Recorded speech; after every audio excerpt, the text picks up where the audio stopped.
A very good afternoon, all of you. I welcome you to BYJU'S exam prep. I am Nikita, and we are going to practice some skimming techniques today, right? We're going to talk about skimming techniques, and this is, I think, your first session of CAT Reading Comprehension Toolkit. As part of this, we are going to have a number of other sessions also, right? So I hope I am clearly visible and audible to everyone. Just need a confirmation once so that we can begin. All right.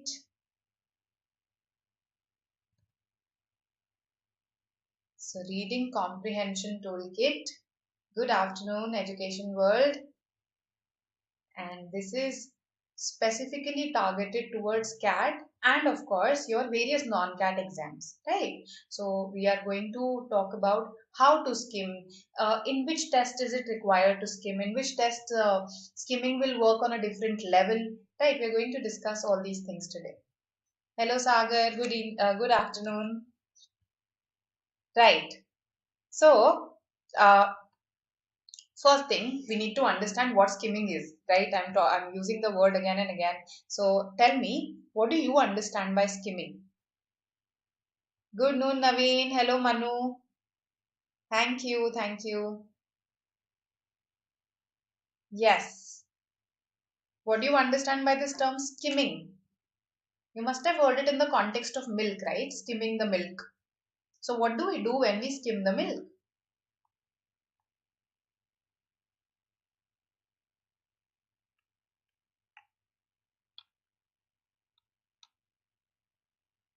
Let's see what you say, waiting for your response. Read only. Okay. Aditya, good afternoon. So Bhuvnesh, we read. Yes, so I think you were on the right track. The message got posted a little earlier.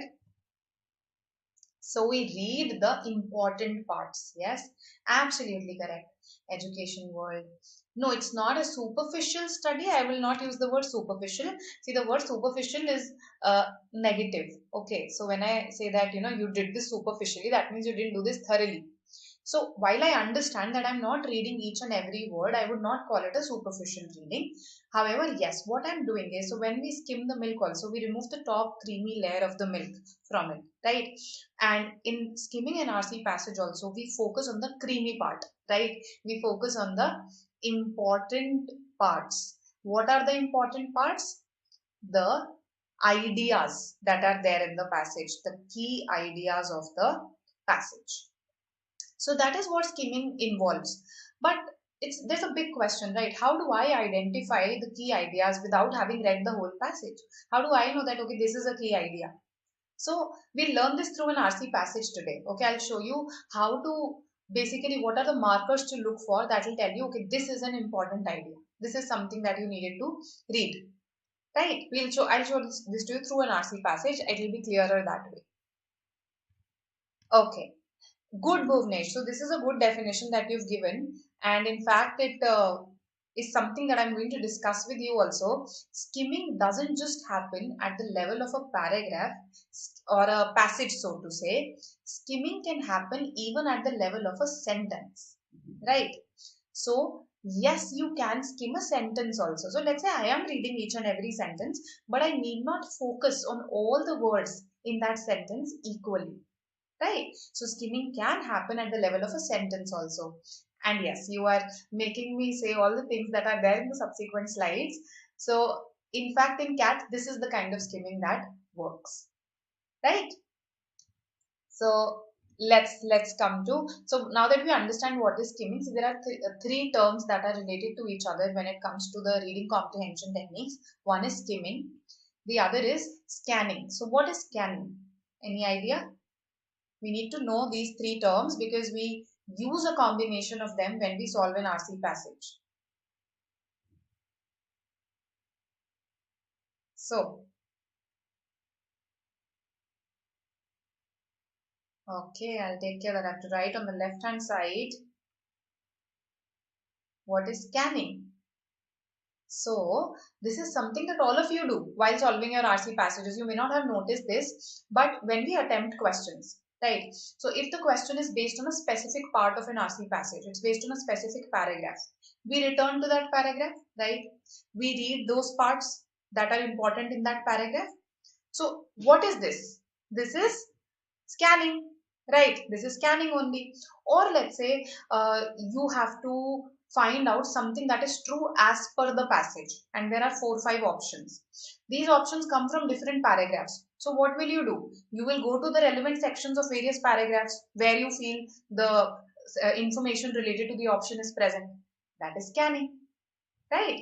So looking for certain data or information, absolutely correct, Aditya, that is scanning, right?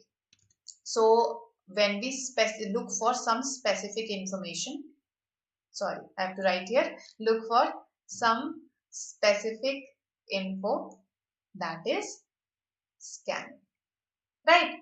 So skimming, scanning, and lastly speed reading. Okay, this is something that all of us know because we talk about it so often, right? When it comes to reading in entrance exams, you have to speed read. You have to read with a sense of urgency. Reading with a sense of urgency and not at a leisurely pace. That is speed reading. So these are 3 different terms. However, when you attempt an RC passage, you actually use a combination of all the 3 without your even realizing at times. And in case you don't, in case you're not speed reading, in case you're not skimming, in case you're not scanning, that affects your accuracy or the number of questions that you end up attempting in the exam. So we have to learn how to apply these 3 skills effectively together, right? Okay. All right, all right. So scanning, yes, when we scan information, or because we're looking for specific information, we now read this information in a very comprehensive manner. That is, we focus a lot on this particular piece of information because this is relevant for me for answering the question. You're right in saying that, right? So, how do I use a combination of these 3? Let's talk about that. So, when does skimming work? When is it that skimming is the most effective? What kind of skimming works in various entrance tests? Let's talk about that. So, it depends on the test. See, if I talk about CAT, it gives you about 7 to 7.5 minutes per RC passage, right? However, the passages, the level of difficulty, if I talk about, basically the level of difficulty of the language of the RC passage is moderate. Okay, and sometimes difficult. It's not very easy. I would not call it very easy, right? And moreover, the questions that are based on these RC passages, they are more of inference questions. They're not very, all of them are not going to be direct questions. So out of 4, 1 can be direct, but 3 will be in the nature of inference or critical reasoning or structure based, etc. Right? So some sort of derivation of information, some sort of concluding information will be required on your part for, let's say, 3 of these questions. Right? So when you have more of inference questions, when the language of the passage is such that you can't very easily breeze through the passage, in that case, skimming at the level of a passage is not going to work, right? Because what if you have, in skimming, you don't read the entire information, right? So let's say you ended up reading just the opening sentences of each paragraph, opening sentence of each paragraph. Okay, but there is a question that asks you what can be inferred from the passage. What can be inferred from the passage, or all of the following can be inferred from the passage except, right? So if I ask you inference questions that are based on the entire passage or an understanding of the entire passage, in that case, skimming at the level of a passage is not going to work for you. So what is going to work then? Yes, I think I've answered this. I answered this in the previous slide itself, that in an exam like CAT, you need to skim at the level of a sentence. Okay, skim at the level of a sentence. So, for example, if I give you this very, very simple sentence, all the world is a stage, all the world is a stage, and all of us are actors. Right? If I give you this very simple sentence, tell me, are all the words equally important here? Yes. Not all the words are equally important here. right? There are certain words that are absolutely essential for understanding what the author is saying, like world, stage, us, actors, right? World, stage, us, actors. If you don't understand these four words, of course, these are very simple words here, so you understand them. If you don't understand, however, these four words, then it becomes very difficult for you to understand the sentence. It might even affect the understanding of your other sentences that come later on. So here skimming will ensure, when you skim, you will ensure that you focus more on these words. You read the entire sentence, but you focus more on these words as they're absolutely essential for understanding the sentence, right? Usually, nouns and verbs, these parts of speech are such that are very essential for understanding what is happening in a sentence, what is being talked about, what action is taking place. Right? So nouns and verbs are such. So in CAT, this is the kind of skimming that will work. Okay. In fact, it's very akin to speed reading. So when I read with a sense of urgency, I'm smart about it, right? I don't focus on each and every word in an equal manner. That does not work. So that is what we do in CAT. We read all the sentences, but we focus on some words more and on some words less. Right? So this is the kind of skimming that will work in CAT. Now, what about non-CAT exams? What about our non-CAT exams? So NMAT, right? So I think in, let's say, the next 2 months, some of you are going to take NMAT, right? And yesterday only we had a session on NMAT where I discussed with you that you have to attempt 36 questions there in 28 minutes. 36 questions in 28 minutes. That means roughly 45 seconds for attempting one question, right? So here it becomes a matter of speed reading. Okay, how quickly you read the passage with understanding.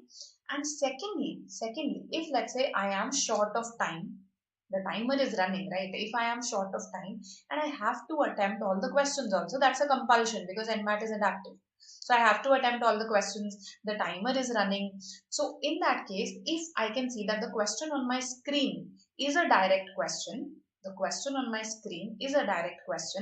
then I can apply scanning there, right? So what I do is, I'll tell you very practically, what I do in IIFT also, I focus on the opening paragraph, right? After that, I focus on the opening sentences of each para. The opening sentences of each para give me the information, okay? Sometimes when they are the most important sentences, they tell me what the paragraph is about. Or they tend to lead me. They tend to tell me, okay, fine, this is not the most important sentence, but okay, they lead me to the most important sentence. They usually give me a piece of information which, after scanning a little in the paragraph, I realize, okay, this is the key idea of the paragraph. Right? So opening paragraph I read completely, then the opening sentences of various paragraphs, and then I pay a little more attention to the closing paragraph, the last paragraph. Right? So that's how I skim in IIFT. Okay. Then I go to my questions. Okay. Now, I have already read the question stems before skimming also. So I first read the question stems, then I skim, then I again go to my questions, okay, and focus on the factual ones, the direct ones. I focus on the direct ones. So if now the direct question has information that comes from a specific paragraph, because I have read the opening paragraphs, opening sentences of every paragraph, because I have read the important sentences of various paragraphs, I know that, okay, this information is located in para 2. So now I straight away go to para 2. So question stems first, skimming, and then scanning. This is what I do in an exam like IIFT, where the RC passages, again, why am I doing it? Because RC passages there are lengthy. It has lengthy RC passages. So if I read all the RC passages completely, then it will waste a lot of time. And in IIFT also, you are a little hard pressed for time because you have 35 questions in VRC and you don't get, more than 35 minutes unless you are better at other sections. So 1 minute approximately per question. In NMAT, what I do is, because see, I can't really scroll through the questions. I can't see the question stems. If I am short of time, then I read the direct question, I scan a little, okay, and see if I can find the answer. So It's in IFT that I'm applying skimming also, I'm applying scanning also. Skimming is happening at the level of the passage. In NMAT, more of scanning happens if I am short of time. Otherwise, I tend to read the RC passage, right? And if I feel that I have a moderate amount of time, okay, not the kind of time that I would like, but okay, still it's moderate, then in an NMAT, I can think of skimming and then solving all the questions. So you see how it depends on the amount of time you have, the kind of exam that you are taking. Did what is, what I'm saying making sense to you? Otherwise, ask. It's a very mental process that I'm describing to you, what I do in the exam. Or is it just going over your heads? That's also fine. That's fine. I'll explain it again.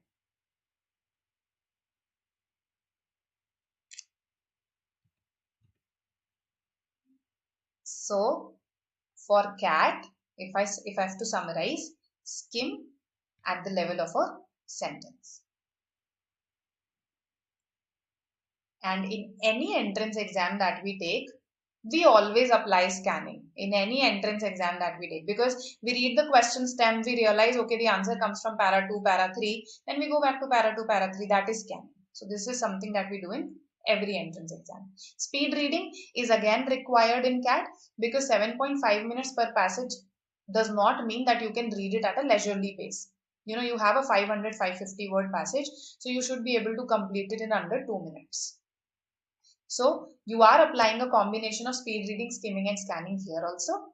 When it comes to non-CAT exams, because IIFT has more questions of a direct nature, plus lengthy passages, my approach there is,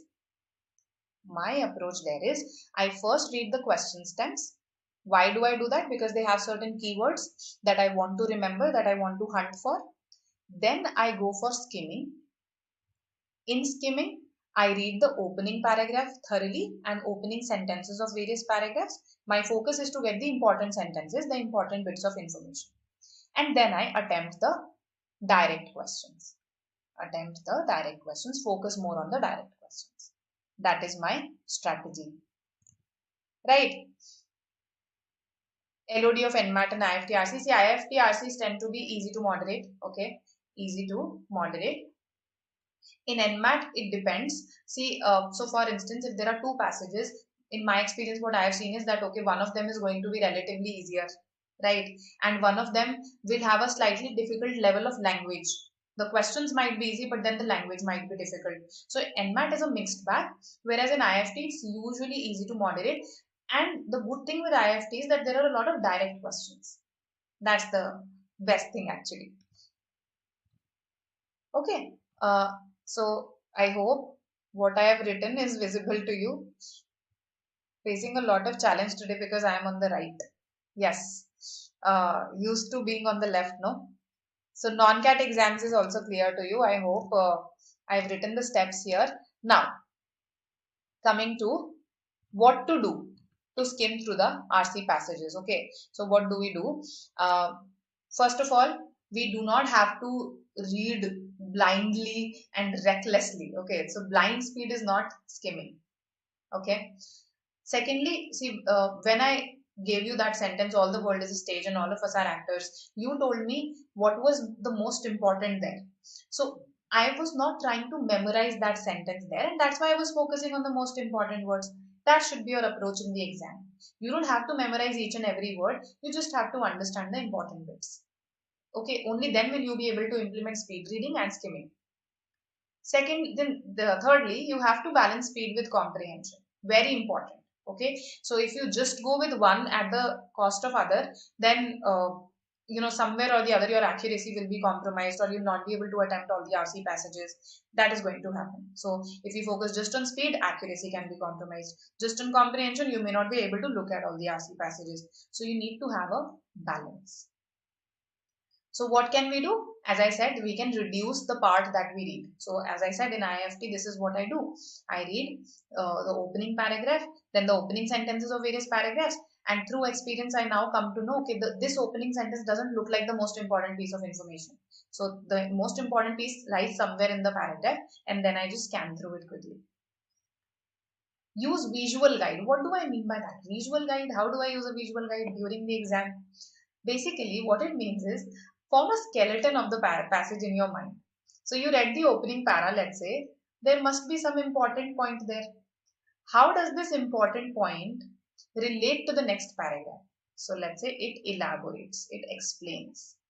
So second para, elaborates the first para. The arrow should be this side. Second para elaborates. Then the third paragraph contradicts the second para. So what am I doing? I'm establishing a skeleton of sorts of the passage in my mind. So use such visual guides. Another visual guide that you can use is imagine what you are reading in the form of a picture. So let's say my passage is describing a cell. A unicell, a single-celled organism. That's what I mean. Biology wala cell. So imagine a cell there, right? Last year I remember there was this passage on fish, cuttlefish. So I imagined those experiments in my head. Okay, a cuttlefish is being experimented on. They are showing them some drawers. So use such visual guides. They help you remember information, right? So one is imagine and the other is skeleton. Then change gears at appropriate places. So for instance, as I said, when I am reading a paragraph, I do not give equal importance to all the sentences when I am short of time. Okay. What I do is opening sentences, I always read carefully. Closing sentences also, I again read a bit more carefully. The information in between, I see whether it's important or not. And definitely cut down on regression, which means going back and rereading. This is not useful, be it for skimming, for scanning, or for speed reading. Okay, cut down on this. Yes, Mohit, mental mapping. Absolutely. Developing a skeleton. The word for that is to build a mind map. Absolutely correct. Okay. So I hope itna sara gyan se you have got some understanding of how you have to attempt an RC passage. Basically, what is skimming? And it's not like skimming means that you simply skip in reading information in CAT, because in CAT it doesn't work this way. It simply means that you focus more on some sentences, less on the others, more on some words, less on the others. That's it. Right? So with this, let's attempt an RC passage. I think it is all theoretical until we implement it. So let's apply this, right? And first of all, yes, okay, this information, I think I've already given this to you. So how to read RC passages? Scan the questions. This is your choice actually. Okay, so for IFT, for instance, this works for me. Okay, in NMAT, I can't do that. No option to do this, right? Scan the questions. In CAT, I usually don't do this because quite a few questions are of an inferential nature, right? So they are of the nature, what is the main idea of the passage? What can be inferred from the passage? So even reading the question stems does not benefit me a lot in such a case. So that's why for CAT I don't do it. I first read and then I go to the questions. So it depends on the exam. This is not a one size fits all solution. So look for what type of questions are asked when you're scanning them, right? You can also form a rough idea of the difficulty level through this. However, refrain from making a conclusive judgment about the difficulty level just through the questions. Okay, so my criterion for forming a judgment of the difficulty level is based more on the language of the RC passage, right? So what I do is I read, let's say, the middle few sentences, or I read some sentences of the opening paragraph. They give me an idea of the topic, the level, and the familiarity, my interest level in it. So on that basis, I form a decision. Because see, if you just see a lot of inference questions and you decide, oh, this passage is difficult, but what if the options are pretty easy and pretty far apart? Then even an inference question is easy, right? So while look at it, it is just a rough idea. It's not a conclusive idea. Okay. Next point. Just a second, let me delete this. Should not take more than 20-30 seconds. Yes, don't waste a lot of time on scanning the questions. Okay, you are anyway going to come back to them after reading the RC passage. Read the passage to understand, to comprehend, not to memorize. This tip will help you whenever, let's say, you feel you are getting very caught up in a sentence or caught up in a particular word. Lastly, answer the questions. Read the question stem very, very carefully. Okay, particularly important in CAT because you have options like, you have questions like all of the following are true except. Okay, which of the following cannot be inferred? Then, which of the following, if false, will undermine what the author says? If false, not even if true. Which of the following, if false, will undermine? That means when it is true, it is not going to undermine. Right? So, interpret your question stems correctly. Go back to the relevant part. Okay, that ensures accuracy. Don't think of it as time wasted. And lastly, eliminate partially correct answers. Incorrect answers are easy to eliminate, right? If something is false as per the passage, and I have understood the passage, I've read the passage, I'll very easily eliminate this. It's this iffy wala part that is tricky to eliminate. So those that you think are correct, but they're not quite addressing the question, or they're not complete in themselves, then these are the options to reject, not to accept. Okay. What do we do if the paragraph is a little bit understood? So I understand, Tiki, I understand your query. What if I haven't completely understood the paragraph? Not understood completely. And this can happen with you, let's say, when you come across something that you're unfamiliar with, unfamiliar genres. So one thing to address it right now is that we familiarize ourselves with as many genres as we can, right? And our past year papers can actually guide us in this regard. What sort of genres have been asked in the past? Look at that and then read articles, read non-fiction based on those genres.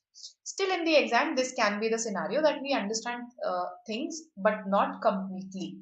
In that case, my focus is on the easy questions, on the more direct questions, because I've understood the simple parts, right?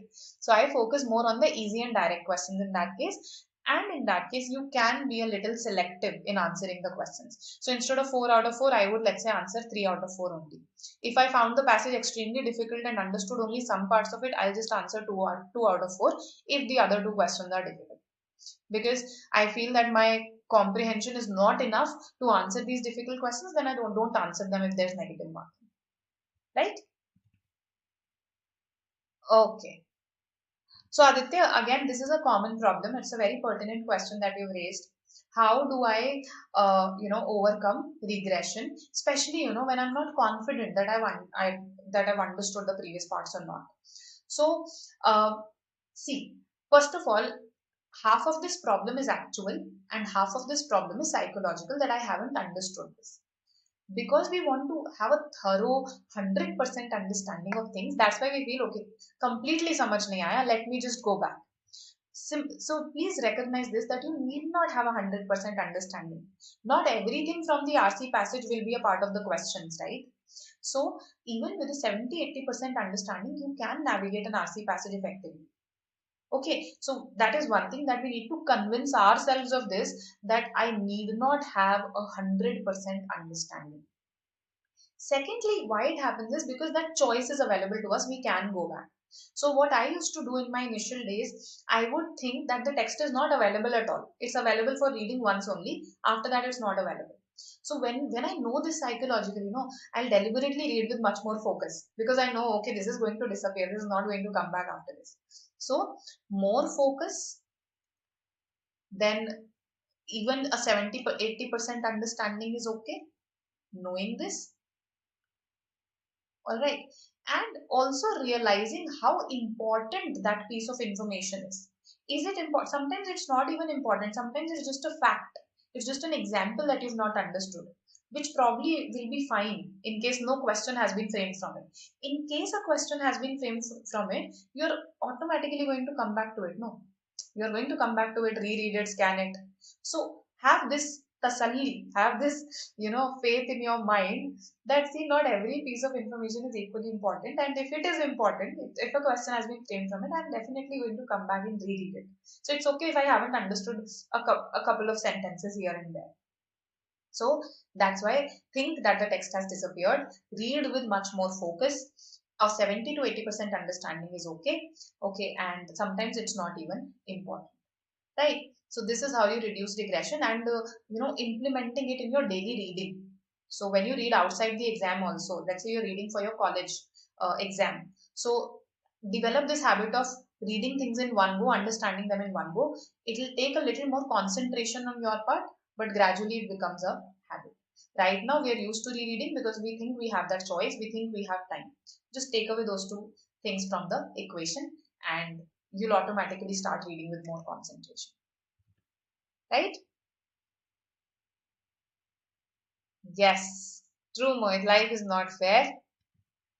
Okay, so this is how you have to attempt RC passages.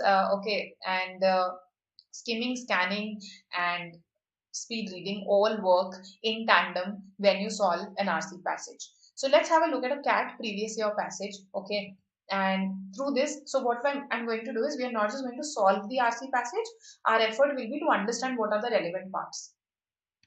So in case, so see, for a CAT passage, as I told you, I do not go and read the question stems first. I will adopt this approach only right now also, because otherwise you'll get to see the answers, right? So in the subsequent slides, there are answers. I don't want to show you the answers. And that's why we'll not go and read the question stems first. Rather, we will read the RC passage and we'll focus more on the important areas.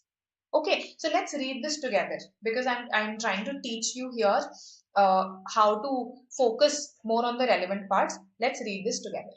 Okay, so this is our slide 1.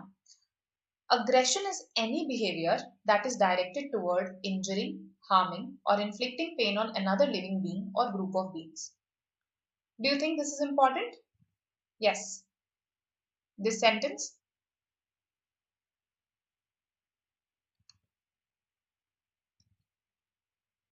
It is a definition. It's a defining sentence. It's definitely very important. It's a definition, right? It is probably setting the tone for the rest of the paragraph. It gives me an indication that, okay, in the rest of the paragraph, I'm going to talk about aggression. So, an important sentence. That's why, opening paragraphs I read with concentration. I never, let's say, blind speed read the opening paragraphs. I never do that. Okay.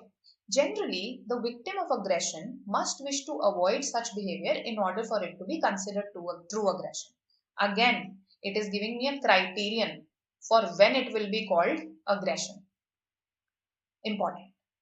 Aggression is also categorized according to its ultimate intent. Another criterion. Criterion 1, criterion 2.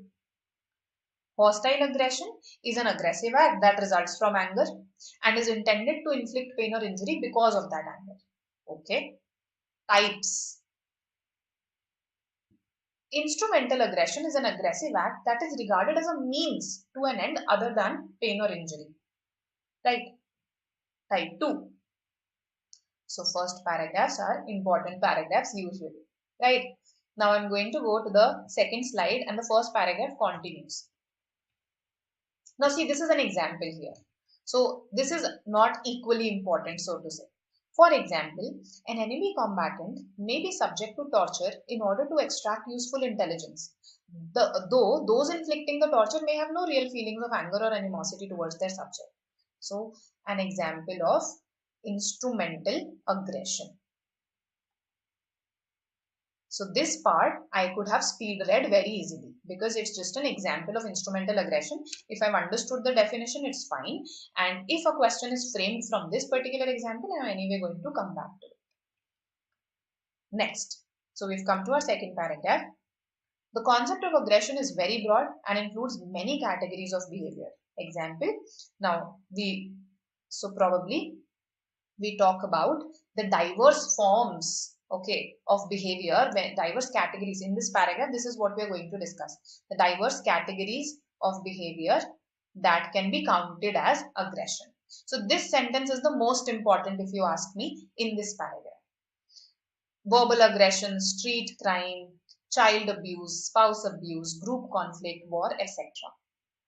A number of theories and models of aggression have arisen to explain these diverse forms of behavior, and these theories or models tend to be categorized according to their specific focus. So, the most important bit in this sentence, yes, what is it?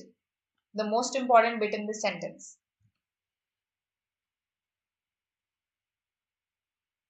Basically, there are a number of theories that explain various forms of behavior. Okay, so these theories explain various forms of behavior, and later on we talk about how they are categorized. So let's see if I'm talking about this categorization further, then it will be relevant for me. Yes, I am talking about it. So even this bit was relevant for me, that they are categorized according to their focus. So see, 5 words that are the most important in this sentence to understand this sentence. The most common system of categorization groups the various approaches to aggression into 3 separate areas based upon 3 key variables that are present whenever any aggressive act or set of acts is committed. So how do we categorize? We are now giving a basis for categorization. Basis for categorization. Okay. First is the aggressor. So the element, first variable, aggressor, important sentence. Second, social situation. And third is victim of aggression. Okay. So aggressor, victim, and the context, the social situation or the circumstance in which the aggressive act occurs. So see, in 3 words, I have actually understood these 3 sentences very easily. Right. Now, regarding theories and research on the aggressor, the fundamental focus. Now, now we talk about this element, the first element. So see, I am also creating a skeleton as I proceed. I am also seeing how this is related to my previous paragraph. Okay, so I am focusing on the first element now, the first variable now. Let's call it variable because that's what our para says.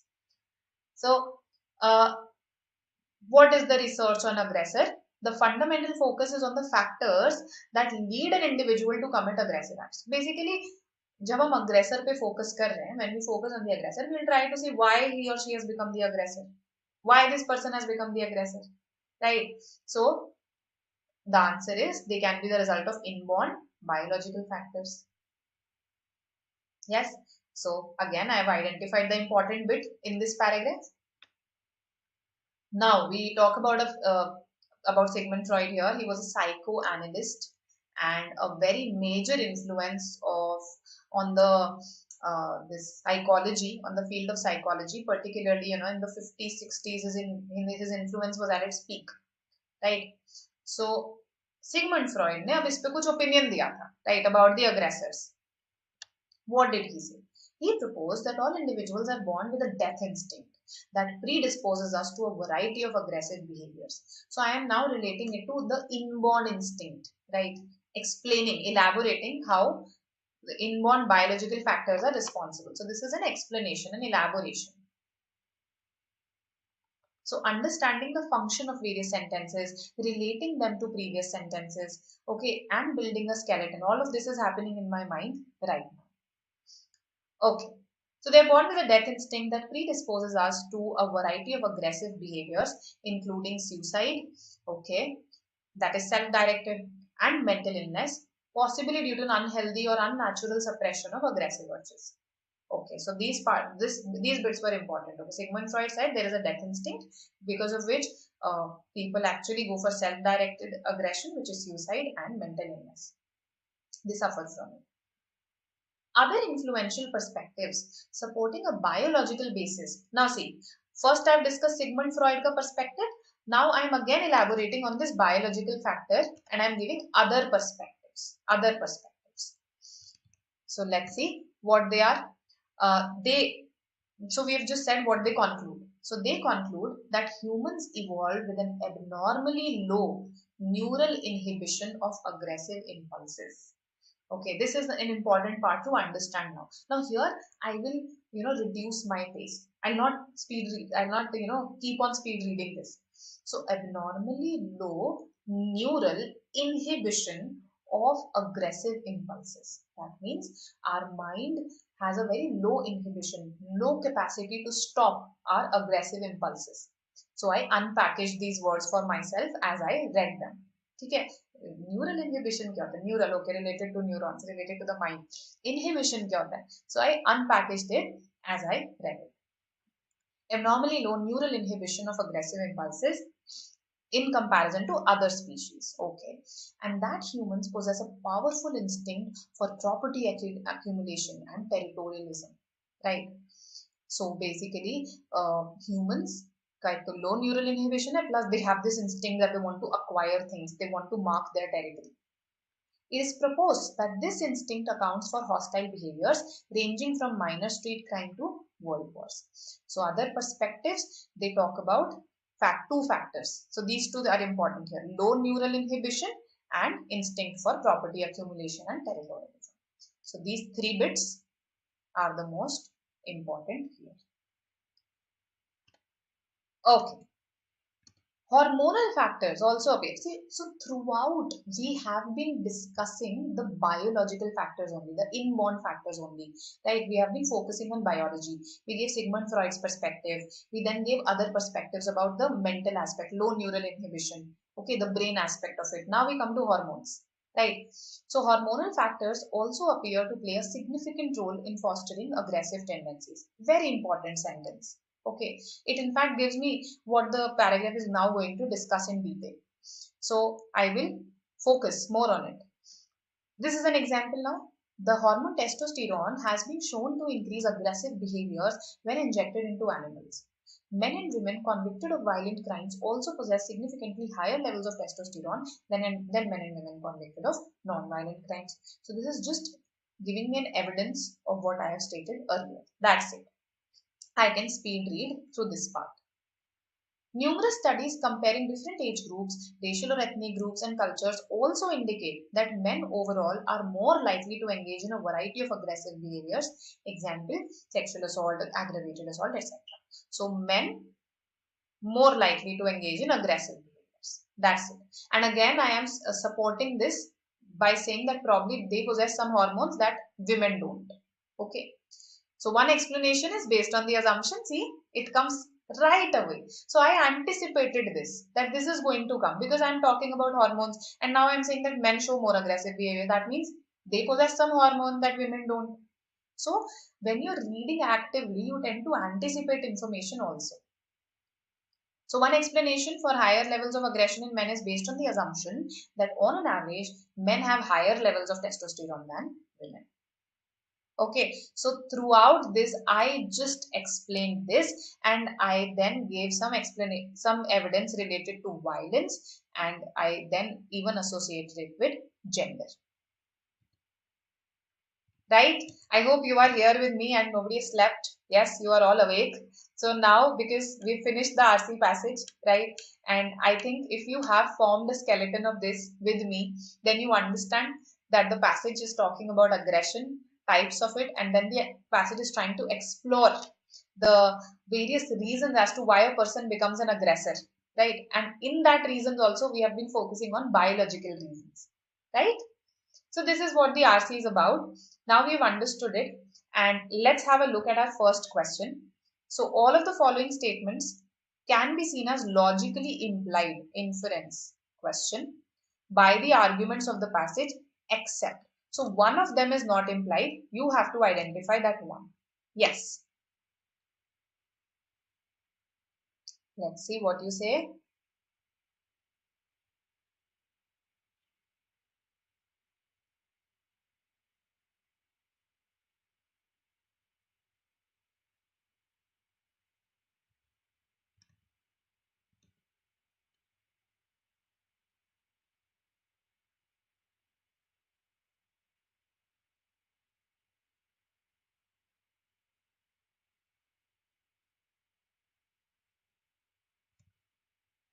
Choose the one that is the least perfect, least appropriate.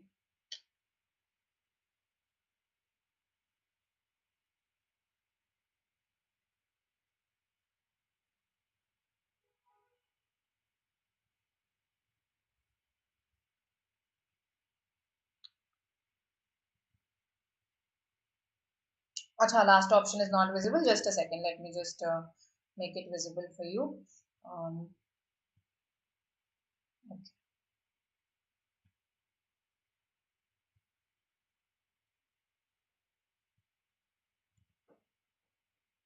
Okay, okay, okay. Now it will be visible.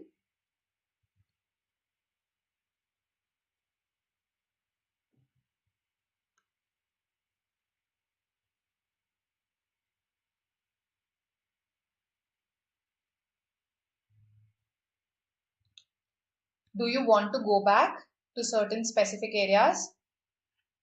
Then you can let me know.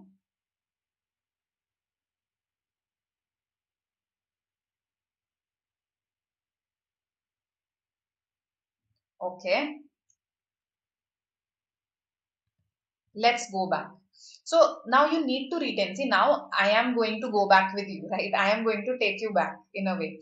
So here you have my help. In the exam, that won't be the case. So first of all, you need to remember that this exists in para 1.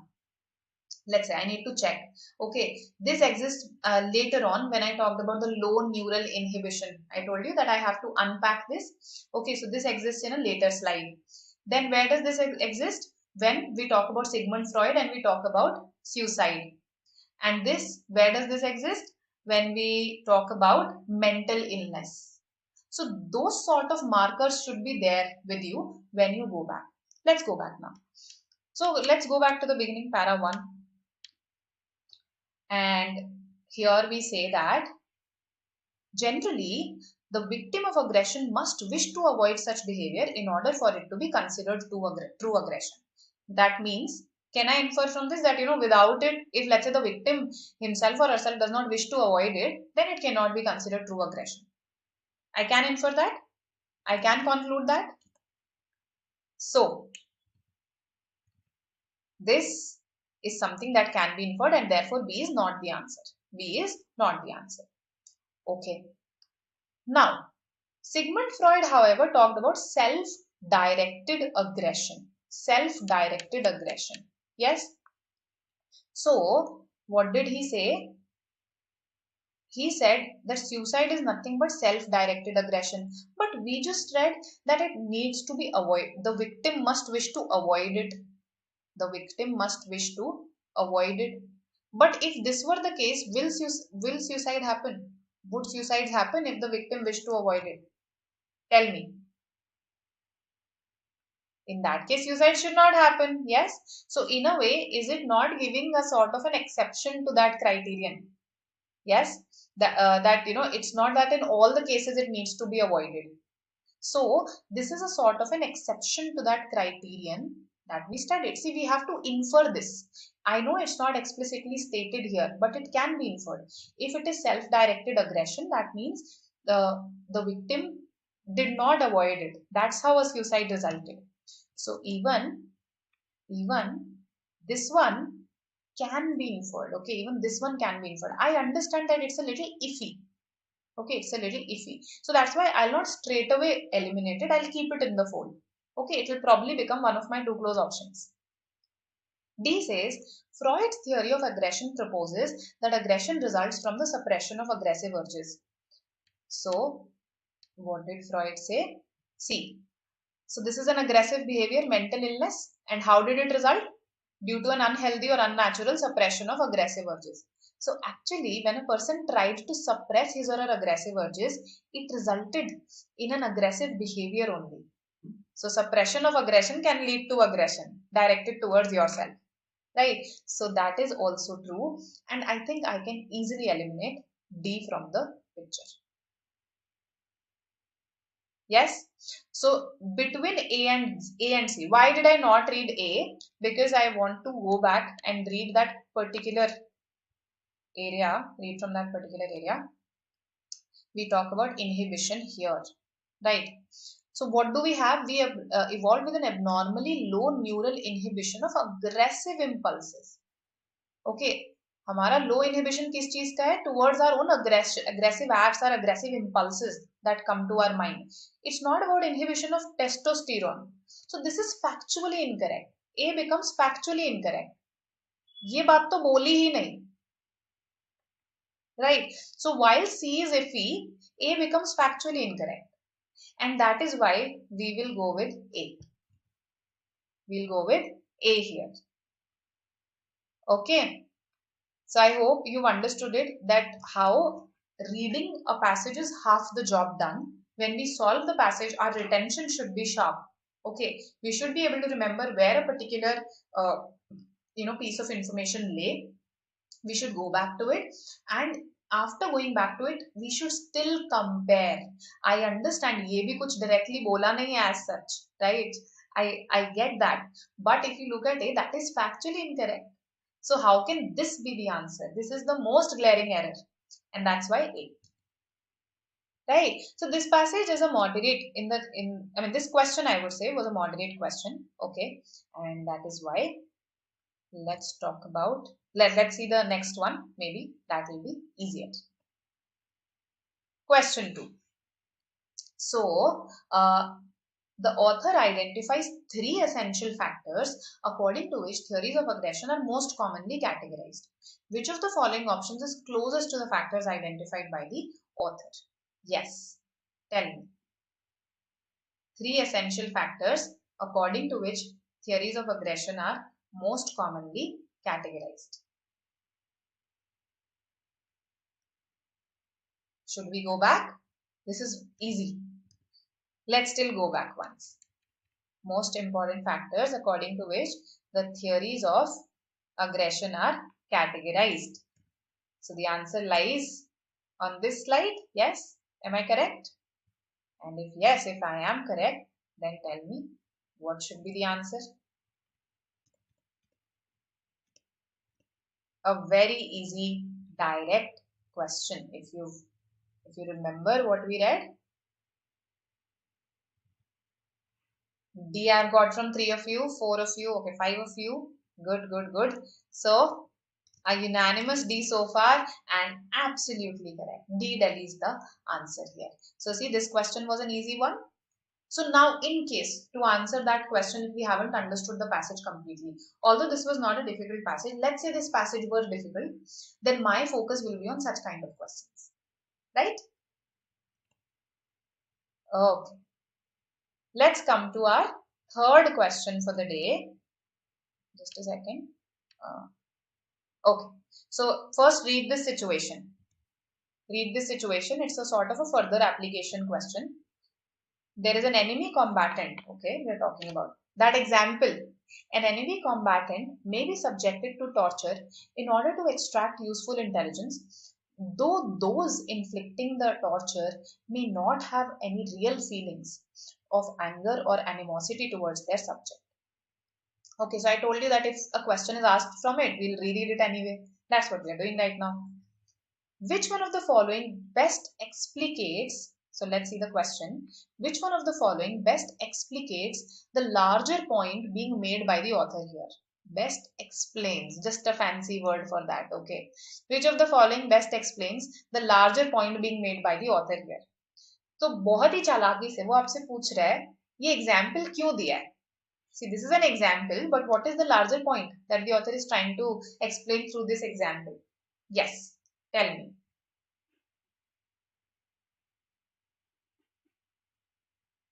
Very easy again.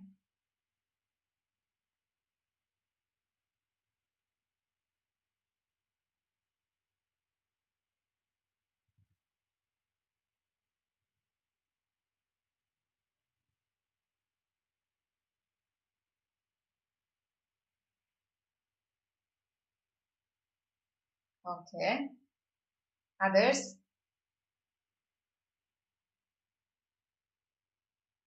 All right, all right.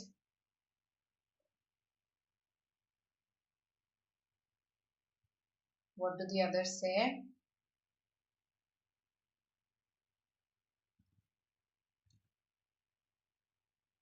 B, Bangalore is what I've got. Absolutely correct. B is the answer. Again, an easy question. So see, even if let's say you are not comfortable with a particular genre at times and you keep that passage. Let's say if I'm not comfortable with a genre, although I should be comfortable with various genres, if I'm not, then I don't make it my first RC passage. Let's say it's my third RC passage, passage 3.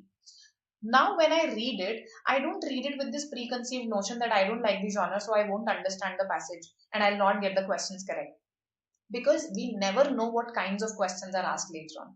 right? So don't have such preconceived notions. They are sometimes responsible for our inaccuracy.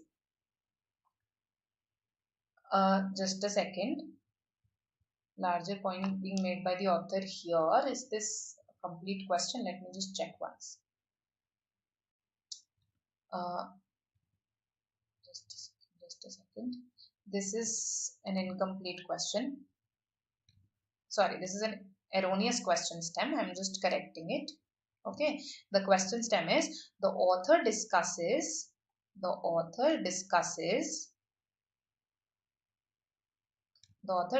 all of the following arguments in the passage. All of the following arguments in the passage except.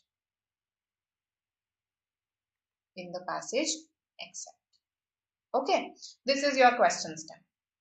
Now, let's see what you say.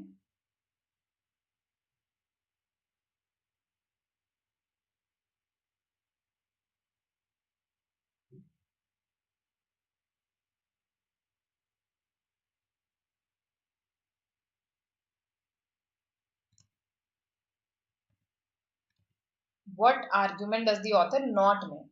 That's all that you have to identify. मेरे हिसाब से तो ये भी easy question है. Let's see what you say. Okay.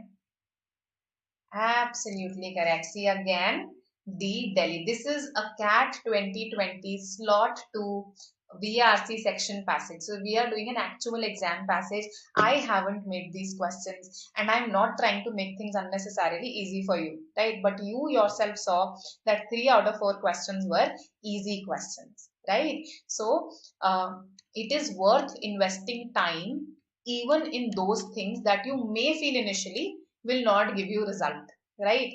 This is the biggest learning from this RC passage for those of you who do not like reading psychology passages, right?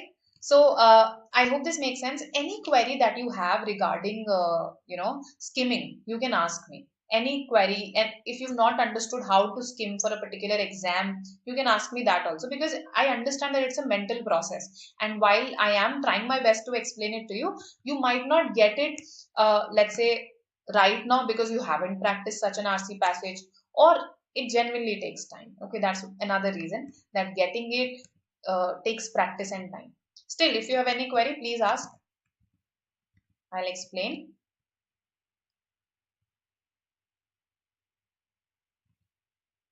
The tone of the paragraph. Okay, let's discuss the tone of this paragraph. Yes. So, is it descriptive? Is it analytical?